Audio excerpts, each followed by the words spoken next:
Hello नमस्कार मेरे प्रिय बंधुओं, मैं अनूप सर आप सभी का अपने परिवार एपीएस ट्रायल क्लासेस में दिल खोल कर स्वागत करता हूं। दोस्त, हम उम्मीद करते हैं कि आप लोग जहां भी होंगे स्वस्थ होंगे, मस्त होंगे और आपकी तैयारी बहुत शानदार चल रही होगी, क्योंकि दोस्त अब हमारे और आपके पास समय नहीं बचा है। अब जो भी समय बचा है, चाहे हम इसको सोना बना लें, चाहे फिर सोने में गुजार दें। कहते हैं ना, एक कहावत आपने सुना होगा, न संघर्ष ना तकलीफ का खाक मजा है जीने में, न संघर्ष ना तकलीफ का खाक मजा है जीने में, बड़े बड़े तूफान थम जाते हैं जब आग लगी हो सीने में। मेरे दोस्त, अब हम आपको आग लगाना है अपने सीने के अंदर। अब क्या करना है, अपने आपको बोर्ड को टारगेट करना है, क्योंकि एक महीने के अंदर हमको अपनी पूरी तैयारी को कंप्लीट कर लेनी है। क्या करेंगे हम लोग, अपनी तैयारी को पूरा कंप्लीट करेंगे और आप इस वीडियो के लास्ट तक बने रह जाएंगे तो हम इस बात की गारंटी देते हैं कि आज का जो टॉपिक होगा प्रकाश क्लास 10 का जो फिजिक्स होगा, उसमें से आपका पहले चैप्टर से एक भी नंबर मिस नहीं होगा। इस बात की गारंटी मैं लेता हूं। लेकिन आपको करना क्या होगा कि आपको लास्ट तक हमारे साथ बने रहना होगा। आपके पास मोस्ट इंपॉर्टेंट क्वेश्चन, कई वर्षों से जो लगातार क्वेश्चन पूछे जाते हैं, उसको हम पूरा उसका समावेश लेके आए हैं। अगर आपने वीडियो को थोड़ा सा स्किप किया तो ये आपका चैप्टर आपसे काफी आगे निकल जाएगा और आप बहुत पीछे छूट जाएंगे। चलिए आइए स्टार्ट करते हैं अपने टॉपिक को। जैसा कि लिखा है बोर्ड एग्जाम क्लास 10 फिजिक्स। हमारे पास बोर्ड एग्जाम कब का है मेरे दोस्त, 2026 में हमको टारगेट करना है। उसके लिए हमको मोस्ट इंपॉर्टेंट क्वेश्चन लेके आए हैं आप सभी के लिए। इस क्लास को मिस मत करिएगा मेरे दोस्त, इस क्लास को आप पूरा वॉच करिएगा, कंप्लीट वॉच करिएगा, तो आप देखेंगे लास्ट में जब क्लास एंड होगी तो आप समझ जाएंगे कि वाह सर क्या क्लास रही है। चलिए आइए स्टार्ट करते हैं। जैसे कि आपके पास क्वेश्चन पहला है, ऑब्जेक्टिव क्वेश्चन में पहला क्वेश्चन आपके पास लिखा मिल जा रहा है कि वक्रता त्रिज्या कैपिटल आर और फोकस दूरी एफ में क्या रिलेशन होता है, आप सबको बताना है। क्या होता है रिलेशन? आप सबको पता है कि जो हमारे पास आर होता है, रेडियस होता है, क्या होता है, और 2f के बराबर में होता है। ये सब हमने पढ़ा रखा है। क्या किया है भाई, इसको हमने पढ़ा है कि सर हमने पढ़ा कि r बराबर में 2f होता है। तो यहाँ पे अगर हम f की बात करेंगे तो क्या हो जाएगा, r बाई का 2 हो जाएगा। बात समझ में आई आपको?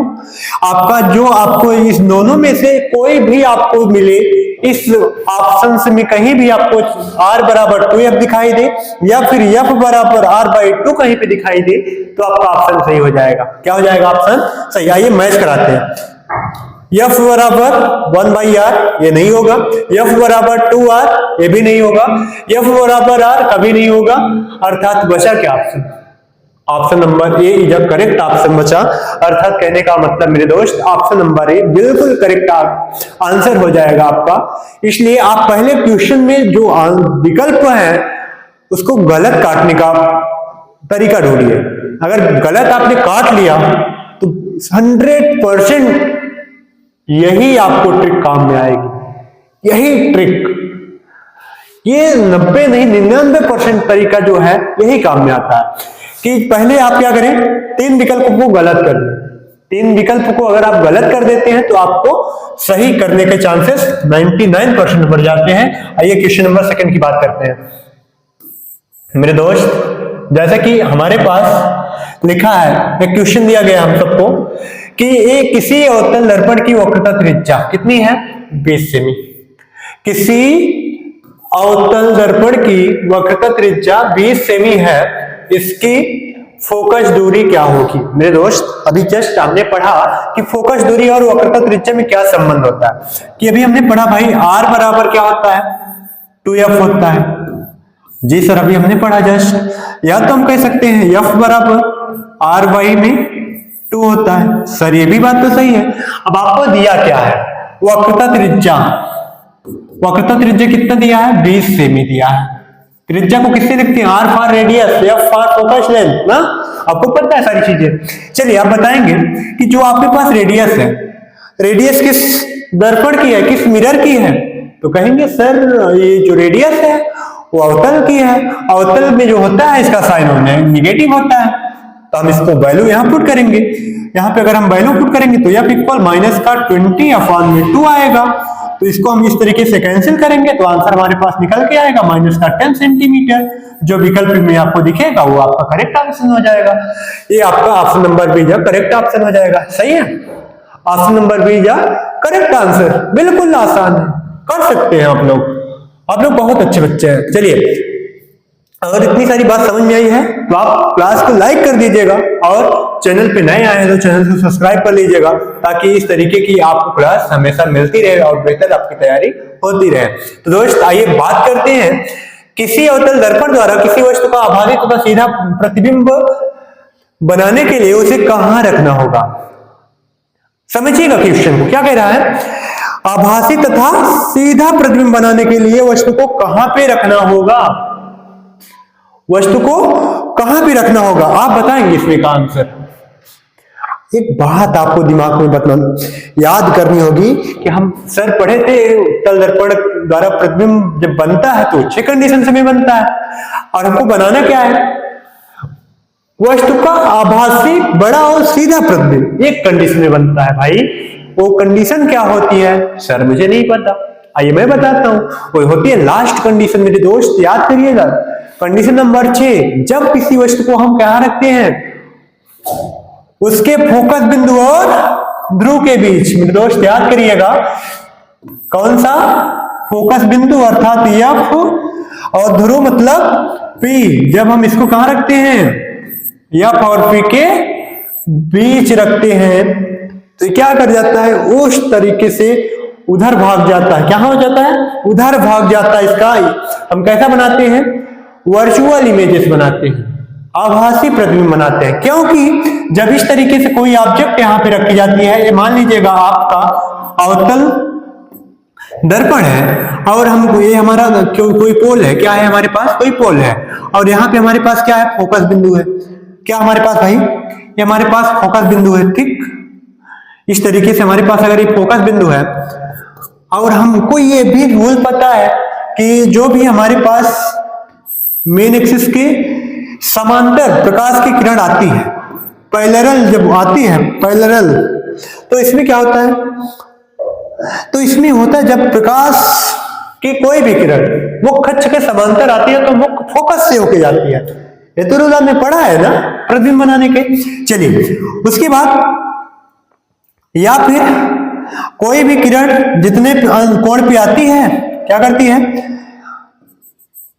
जितने कोण से आएगी उतने कोण से क्या हो जाएगी, वापस हो जाएगी। लेकिन यहां से प्रकाश किरण जाएगी और कैसे जाएगी, इस तरीके से निकलेगी। लेकिन आपको यहाँ पे सही से नहीं बना पा रहे हैं, यहाँ जगह की कमी है, इसलिए आप अच्छे तरीके से समझ पाएंगे। जो आपका ऑप्शन नंबर कौन सा करेक्ट हो जाएगा, option number D correct option हो जाएगा। इस तरीके से आप इसको भी याद करके रख सकते हैं। क्वेश्चन नंबर 4 की हम बात करते हैं। क्वेश्चन नंबर 4 क्या, हमारे पास एक उत्तल दर्पण की फोकस दूरी 20 सेंटीमीटर। ध्यान रखिएगा मेरे दोस्त, बहुत मजेदार क्वेश्चन है, इसको आप सॉल्व करिएगा थोड़ा सा, इसको आप सॉल्व करिएगा with in 5 second, with in 5 second. आप केवल 5 सेकेंड में इस क्वेश्चन का जवाब देंगे। कितने लोग बना पाए इस क्वेश्चन को, यस लिखिएगा जरूर। अगर आपने क्वेश्चन को कर लिया तो यस जरूर लिखिएगा मेरे दोस्त। कितने सारे बच्चों का आया, कमेंट में जरूर लिखिएगा सर यस सर आ गया। बहुत अच्छे, बहुत सारे बच्चों का आया है। चलिए आइए देखते हैं कैसे बनेगा क्वेश्चन को, कैसे बना पाएंगे हम लोग क्वेश्चन को।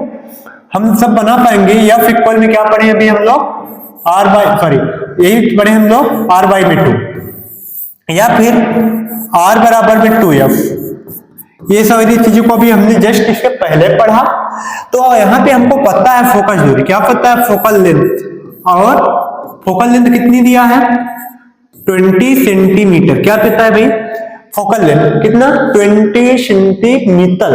कितना पता है, 20 सेंटीमीटर। अर्थात कहने का मतलब मेरे दोस्त 20 सेंटीमीटर, कहने का मतलब यहाँ 20 सेंटीमीटर, 20 सेंटीमीटर। और दर्पण कौन सा है, दर्पण हमारे पास उत्तल, तो यहाँ लग जाएगा प्लस। क्या लगेगा, प्लस लगेगा। सर याद आया ना, वो क्लास को याद करिए जब आपके सर पढ़ाए होंगे कि बेटा जब उत्तल दर्पण होता है तो उसकी फोकस दूरी हमेशा पॉजिटिव होती है। तो इस तरीके से अगर आप फोकस दूरी की पॉजिटिव रखते हैं तो और आप यहाँ पे रेडियस की वैल्यू निकालते हैं तो 2 × 20 तो रेडियस की वैल्यू आ गई आपके पास 40 सेंटीमीटर। बिल्कुल आसान है ना बेटा, बहुत अच्छे। बहुत सारे बच्चों का जवाब आया था sir option number D correct option हो जाएगा। बहुत सारे बच्चों ने बहुत अच्छा मेहनत किया है। इस तरीके से सारे क्वेश्चन को हम लोग कवर करते रहेंगे। क्वेश्चन नंबर 5 की बात करते हैं हम लोग। बहुत मजेदार क्वेश्चन है, कई बार पूछा गया क्वेश्चन है, बहुत इंपॉर्टेंट है। ध्यान से देखिएगा, क्लास को स्किप न करिएगा, क्लास को मिस भी ना करिएगा। आपको पता है उत्तल दर्पण से प्रतिबिंब सदैव बनता है मेरे दोस्त। उत्तल दर्पण है, दर्पण है, दर्पण है, दर्पण है, क्या है? दर्पण है। याद करिएगा, याद। इसकी केवल एक कंडीशन बनती है मेरे दोस्त, क्या बनती है आप बताएंगे कि जो उत्तल दर्पण द्वारा प्रतिबिंब बनता है वो हमेशा ध्रुव और फोकस के बीच बनता है, उसके अलावा कहीं नहीं बनता है। याद रखिएगा मेरे भाई, कहां बनता है? ध्रुव और फोकस के बीच बनता है। कहां बनता है? ध्रुव और फोकस के बीच बनता है। कहां? ध्रुव और फोकस के बीच। आइए आगे की बात करते हैं हम लोग। चलिए आइए, टाइम को ना वेस्ट करते हैं, हम लोग क्वेश्चन नंबर 6 की बात करते हैं। जैसा कि आपको पता है क्वेश्चन नंबर 6 में लिखा है किसी वस्तु का वस्तु से बड़ा सीधा तथा आभासी प्रतिबिंब बनता है। मेरे दोस्त एक बात बताना, अभी हमने जस्ट इस क्वेश्चन को कवर किया, देखते हैं इस क्वेश्चन का आंसर देंगे विदिन 5 सेकेंड। मेरे दोस्त आप सभी इस क्वेश्चन का जो आंसर करेंगे विदिन 5 सेकेंड। हम समय देख रहे हैं आप सभी का। क्वेश्चन नंबर 6 में लिखा है किसी वस्तु का वस्तु से बड़ा सीधा और आभासी प्रतिबिंब बनता है। कहां बनता है मेरे दोस्त? क्वेश्चन नंबर 6 आप ऑप्शन करेंगे, कौन सा आंसर हो जाएगा? तो मेरे दोस्त आप सब बताएंगे क्या? अभी हमने जस्ट कवर किया था भाई। इसकी लास्ट वाली कंडीशन को याद करिएगा, क्योंकि जब ये यहां पे जाता है तो इसका प्रतिबिंब शायद इससे कई बड़ा वर्चुअल इमेजेस को बनाता है और दर्पण के पीछे बनाता है। कौन सा बनाता है बताइए? एक कंडीशन। कौन कंडीशन? जब फोकस और पोल के बीच किसी ऑब्जेक्ट को रखते हैं, जो उसका इमेजेस बनता है अवतल दर्पण में, वो दर्पण के पीछे बनता है, वस्तु से बड़ा बनता है, सीधा बनता है। समझ में आई सारी चीजें ना? अर्थात आभासी होगा। कैसा होगा? आभासी होगा। भैया दर्पण के पीछे बनने का सीधा सा मतलब है भैया, इसको हम डांट करके दिखाएंगे। क्या करके दिखाएंगे? डांट करके दिखाएंगे। बहुत अच्छे बच्चे। चलिए आइए हम आगे की बात करते हैं। क्या करते हैं हम लोग? नेक्स्ट बात करते हैं क्वेश्चन नंबर 7। क्वेश्चन नंबर 7 हमारा क्या है? किसका दृष्टि क्षेत्र सबसे अधिक होता है? मेरे दोस्त सबसे बहुत प्यारा क्वेश्चन है, अभी तक का सबसे प्यारा क्वेश्चन है। आप लोग थोड़ा सा देखेंगे और क्वेश्चन को बनाने का प्रयास करेंगे कि किसका दृष्टि से क्षेत्र जो है सबसे अधिक होता है। मेरे दोस्त आप सभी आंसर करेंगे इसका। आप चेहरे देखे हैं ना, समतल दर्पण या फिर उत्तल दर्पण, सॉरी अवतल दर्पण में देखते हैं अक्सर चेहरे को। चलिए, लेकिन क्या आप बाइक और कार चलाते हैं? मत चलाना मेरे दोस्त, अभी उम्र बहुत कम है। आप 18 साल के नहीं हुए हैं, आपका चालान बहुत जल्दी हो सकता है, इसलिए आप बाइक या कार को अभी ना चलाएं तो आपके लिए बहुत बेहतर होगा। चलिए आइए बात करते हैं, जो आपके बाइक या कार में जो ग्लास लगे होते हैं, जो कांच लगे होते हैं, जो शीशा लगा रहता है ना, साइड शीशा, आपने देखा होगा साइड से कि दूर से बाइक काफी दूर से हमको दिखाता है खींच के, छोटी छोटी गाड़ियां आ रही होती है, अर्थात उसमें क्या लगा रहता है? उत्तल दर्पण लगा रहता है। वो चीजों को बटोरता है, क्या करता है? बटोर के क्या करता है? इसकी दृष्टि क्षेत्र बहुत अधिक होती है। क्या होती है? अधिक होती है, इन सबसे अधिक होती है। समझ में आया ना? चलिए क्वेश्चन नंबर 8 की बात करते हैं। क्वेश्चन नंबर 8 हमारा पास क्या है? किसी दर्पण के सामने किसी वस्तु को रखने पर उसका प्रतिबिंब उल्टा आकार में कुछ छोटा बनता है। मेरे दोस्त बड़ा मजेदार क्वेश्चन है यार, ये तो छाया हुआ क्वेश्चन है, इसको आप भी बना सकते हैं। किसी दर्पण के सामने किसी वस्तु को रखने पर उसका प्रतिबिंब उल्टा आकार में कुछ छोटा। मेरे दोस्त याद करिएगा, जब हम लोग किसी ऑब्जेक्ट को कहां रखते थे, कहां रखते थे बताइए आप लोग, कंडीशन याद है सेकंड वाली, अनंत और वक्रता केंद्र के बीच में किसी ऑब्जेक्ट को रख दीजिएगा, उसका जो प्रतिबिंब है क्या करेगा, उल्टा बनेगा। पहला काम कैसा बनेगा, उल्टा बनेगा और आकार में कुछ छोटा बनेगा और रियल इमेजेस बनाएगा। कौन सा इमेजेस बनाएगा भाई, रियल इमेजेस क्रिएट करता है। वो भी कौन सा है दर्पण, आप बताएंगे सर अवतल दर्पण, इसके अलावा कोई ऐसा दर्पण नहीं बना है जिसके सामने हम किसी ऑब्जेक्ट को रखेंगे और वो क्या करेगा, दर्पण में जो इमेजेस बनाएगा वो रियल बनाएगा और वस्तु से आकार में छोटा बनाएगा। चलिए ये भी इस तरीके से क्वेश्चन बन जाता है। क्वेश्चन नंबर 9 की बात करते हैं हम लोग। प्रकाश का वेग निम्न में से किस माध्यम में अधिकतम होता है। मेरे दोस्त समझने का प्रयास करेंगे हम लोग। क्या लिखा है, प्रकाश का वेग निम्न में से अधिकतम होता है। आप थोड़ा ध्यान देंगे, सबसे पहला लिखा है वायु, ये भी सही लग रहा है आपको। कांच, सॉरी जल में तो उतना तेज नहीं चलता है प्रकाश, बहुत स्लो हो जाता है। कांच में भी उतना प्रकाश पार नहीं कर पाता, समय लगता है। क्या लगता है, पार करने में कांच को समय लगता है, ज्यादा समय लगता है। अब आपके पास निर्वात भी है, वायु भी है। जब आपको इस कंडीशन में कोई भी क्वेश्चन आपको इस कंडीशन में देखने को मिलेगा तो आप वायु पे न टिक करके कहां टिक करेंगे, निर्वात पे टिक करेंगे, क्योंकि प्रकाश की चाल अधिकतम होती है निर्वात में। और आपको एक बात और, एक क्वेश्चन और यहाँ पे याद करिएगा, निर्वात में प्रकाश की चाल, एक क्वेश्चन और जोड़ के लिखिएगा, आपके बोर्ड में आ सकता है। निर्वात में प्रकाश की चाल कई बार पूछा गया क्वेश्चन है, ध्यान रखिएगा। निर्वात में प्रकाश की चाल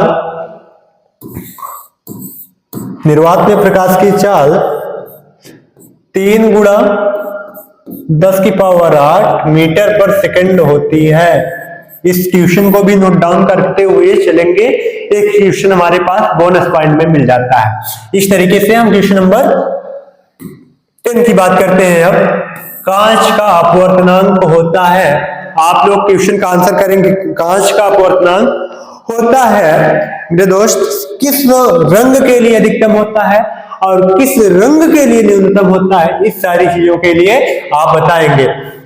मेरे दोस्त आप सबको पता है कांच का जो अपवर्तनांक होता है वो लाल रंग के लिए सबसे कम, बैगनी रंग के लिए सबसे अधिक होता है। ध्यान रखिएगा, सबसे कम है, क्या है, सबसे कम किसमें, सबसे कम लाल रंग में, सबसे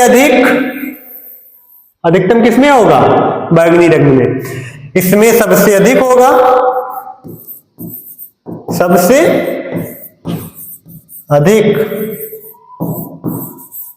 अधिक किसमें होगा और क्या होगा, इसमें सबसे कम होगा। ये दोनों क्वेश्चन को आप ध्यान में रखेंगे।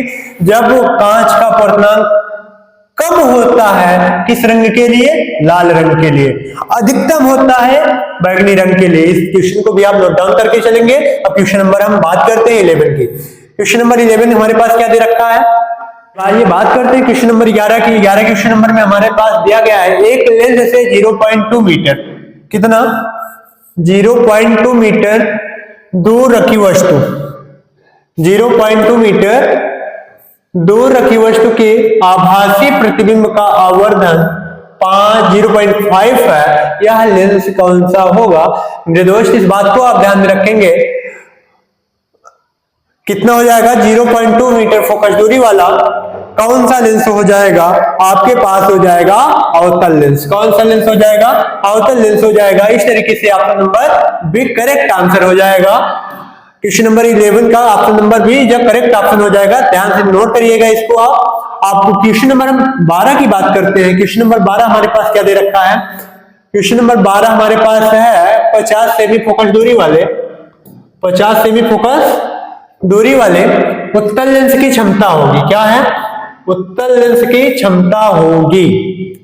मेरे दोस्त क्षमता पूछा है, पावर P = 1/, एफ किसमें सर? मीटर में। किसमें? मीटर में। इसको आप ध्यान में रखे होंगे, नहीं समझ में आया? चलिए फिर से बताते हैं। P बराबर 1/f मीटर में। किसमें? मीटर में। बात समझ पा रहे हैं आप लोग? चलिए ध्यान दीजिएगा, थोड़ा सा समझने का प्रयास करेंगे हम लोग। कह रहा है फोकस दूरी कितना? 50 सेंटीमीटर। कितना? 50 सेंटीमीटर। क्या फोकस दूरी एफ? एफ की वैल्यू कितना दे रखा हमको? 50। कितना दे रखा है? 50। आइए बात करते हैं। तो इसकी अगर हम सेंटीमीटर में अगर फोकस दूरी की बात करें तो इसको हो जाता है 100/f। ये किसमें हो गया है भाई हमारे पास? सेमी में। किसमें हो गया? सेमी में। अर्थात अब इस फार्मूले पे हम इस वैल्यू को उठा के यहाँ पे पुट कर देंगे, सॉरी यहाँ पे इस तरीके से इस वैल्यू को हम कहां पुट करेंगे? कुछ इस तरीके से पुट करेंगे इस वैल्यू को हम लोग। इस वैल्यू को यहाँ पे हम लोग P बराबर लिखेंगे, इस वैल्यू को इस एफ की जगह पुट कर देंगे। P बराबर 100/50 सेमी आ जाएगा। तो P बराबर क्या आ जाएगा हमारे पास? 2 डायोप्टर। क्या आ जाएगा? 2 डायोप्टर। क्योंकि ये भी सेमी में, ये भी सेमी में, सेमी सेमी कट गया। इसकी क्या होती है? सूत्र क्या होता है इसका? इसका सूत्र होता है डायोप्टर। क्या होता है भाई?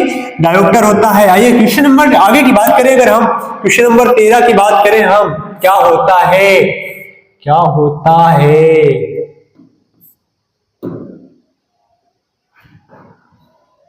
मेरे दोस्त अब आइए बात करते हैं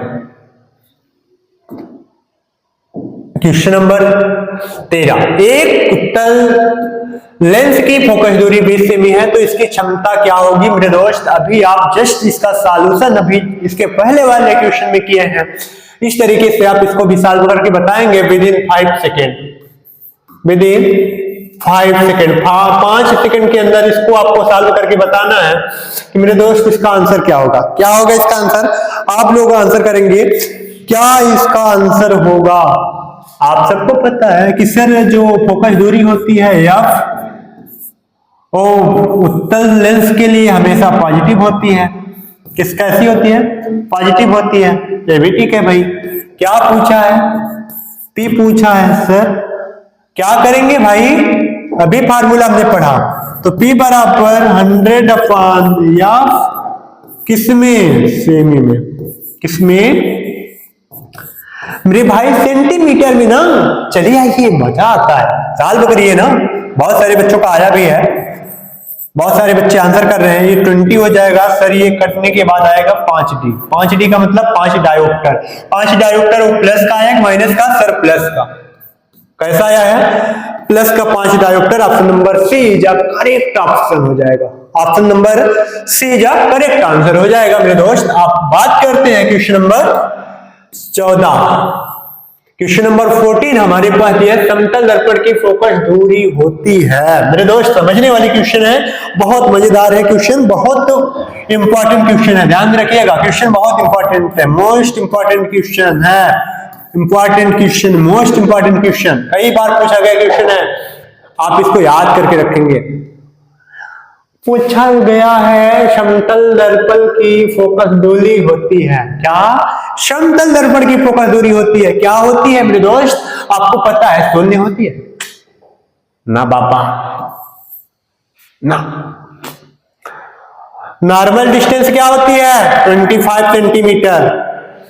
सामान्य किसी भी स्वस्थ मनुष्य की जो निकटतम दृष्टि होती है वो कितनी होती है? 25 सेंटीमीटर। अर्थात हमारी जो नग्न आंखें हैं किसी चीज को स्पष्ट रूप से क्या करते हैं? 25 सेंटीमीटर दूर से आसानी से पढ़ पाते हैं। अगर इस किताब को हम बहुत पास ले आएंगे तो हमारी आंखों पे बहुत ज्यादा जोर पड़ेगा और हम अक्षर को ज्यादा देर तक नहीं पढ़ पाएंगे और हमारी आंखें थक जाएंगी और हमें बहुत दर्द महसूस, बहुत थकान महसूस होगी ना। आइए बात करते हैं। आपसे पूछा है समतल दर्पण की फोकस दूरी कितनी होगी, तो ना माइनस की इतनी होती है ना प्लस की इतनी होती है, ये तो नॉर्मल है। तो बचा क्या? हमने यही तरीका बताया था शुरुआत में ना, तीन ऑप्शन को गलत करिएगा, जो बचा वही करेक्ट ऑप्शन। तीन ऑप्शन हमने गलत किया, एक बचा, तो वही हमारा क्या हो गया, सही आंसर हो गया। ऑप्शन नंबर बी का करेक्ट आंसर हो गया। अब बात करते हैं क्वेश्चन नंबर 15 की। चलिए, समझने वाली बात है, क्वेश्चन है, बहुत मजेदार क्वेश्चन, ध्यान रखिएगा। यदि वायु के सापेक्ष कांच का अपवर्तनांक कितना है, तो वायु का अपवर्तनांक क्या होगा, सॉरी, कांच के सापेक्ष वायु का अपवर्तनांक क्या होगा। वायु यहां पूछा गया है, यदि वायु के सापेक्ष कांच का अपवर्तनांक कितना हो, तो कांच के सापेक्ष वायु का अपवर्तनांक क्या होगा। ये क्वेश्चन जो है 2025 में भी पूछा गया था, इसलिए बेहद इंपॉर्टेंट क्वेश्चन है। क्या है, बेहद इंपॉर्टेंट क्वेश्चन है मेरे दोस्त, बेहद इंपॉर्टेंट है, बेहद इंपॉर्टेंट क्वेश्चन है। इसलिए इस क्वेश्चन को आप ना मिस करिएगा, क्योंकि ये क्वेश्चन आपके बोर्ड एग्जाम को टेस्ट जरूर करेगा। 7 सेट में, एक सेट में जरूर आपको देखने को मिल जाएगा, इसलिए इस क्वेश्चन को आप मिस मत करिएगा। अब बताइएगा इसका आंसर क्या हो जाएगा। इसका आंसर सारे बच्चे इस क्वेश्चन का आंसर कमेंट बॉक्स में जरूर लिखेंगे। इस क्वेश्चन का आंसर सारे बच्चे कमेंट बॉक्स में जरूर लिखेंगे। चलिए, हम इस क्वेश्चन का आंसर का वेट करेंगे सारे बच्चों का, देखते हैं कितने बच्चों का सॉल्व करने के बाद सही आंसर आता है। अगर सही आंसर आपने दिया तो आपके लिए एक बहुत अच्छा सा गिफ्ट भेंट करेंगे। चलिए, बात करते हैं क्वेश्चन नंबर 16 की। क्या करते हैं, क्वेश्चन नंबर 16 आज का जो लास्ट क्वेश्चन है, क्वेश्चन नंबर 16 लिखा है, वायु में प्रकाश की चाल, ध्यान रखिएगा, वायु में आप निर्वात में प्रकाश की चाल, आपको ऐसा लिखा मिल सकता है, कोई दिक्कत नहीं है। यहाँ पे वायु दिया है, लेकिन यहाँ निर्वात भी हो सकता है, आपको घबराने की जरूरत नहीं है। चलिए, अब यहाँ पे क्या होता है, क्या पूछा है, वायु में प्रकाश की चाल इतनी है मीटर पर सेकेंड है, वायु के सापेक्ष कांच का अपवर्तनांक 3/2 है। क्या है, अपवर्तनांक अर्थात n की वैल्यू कितना दिया है, 3/2। निर्वात में प्रकाश की चाल अर्थात c कितना दिया है, 3 × 10⁸ मीटर पर सेकेंड। ये भी तो सही है।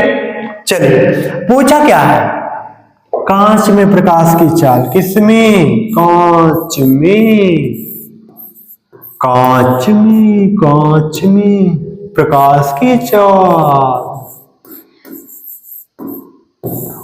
कांच में प्रकाश की चाल,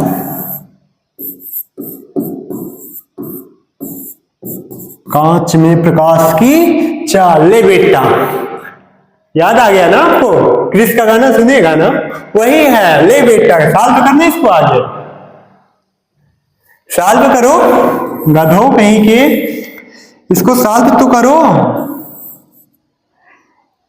यही पूछ रखा है आपसे, क्या पूछ रखा है, यही पूछ रखा है जो हमने यहाँ पे आपको दिया है। ले बेटा, बहुत सारे बच्चे कितने मगन हो गए, बहुत मारे जाओगे गधों तुम लोग। सॉल्व करिए, पढ़ाई ध्यान दीजिए, इसको गाना मत सुनिएगा, समय नहीं बचा है। चलिए, ये सॉल्व करते हैं।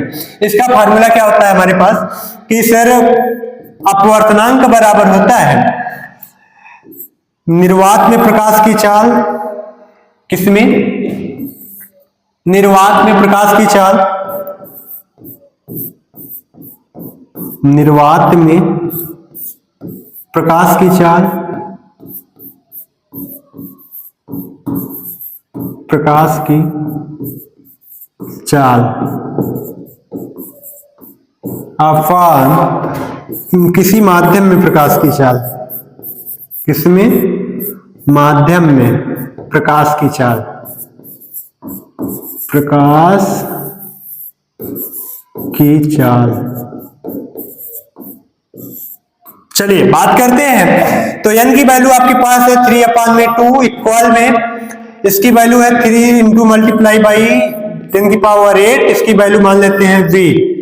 अब इससे क्या हो जाएगा, कैंसिल हो जाएगा, v का इधर मल्टीप्लाई कराएंगे तो v इक्वल में आएगा 2 इंटू 10⁻⁴ 8 मीटर पर सेकेंड। इस तरीके से ले बेटा आंसर क्या हो जाएगा, ले बेटा आंसर क्या हो जाएगा, option number C is correct answer हो जाएगा। क्या हो जाएगा, option number C is correct answer हो जाएगा।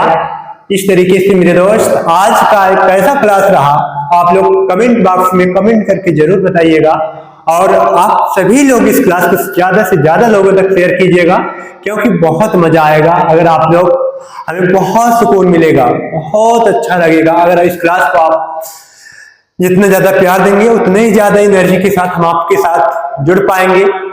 यह क्लासें आप सभी के लिए है और आप सभी अपने भाई और बहनों के लिए है। आप सभी भाई और बहन इस चैनल को बहुत सारा प्यार दीजिएगा, बहुत सारा दुलार दीजिएगा, और हम उम्मीद करते हैं इस चैनल को आपने सब्सक्राइब कर लिया होगा। तो दोस्त मिलते हैं नेक्स्ट टॉपिक के साथ, एक नए और शानदार टॉपिक के साथ। तब तक के लिए thank you so much, all the best.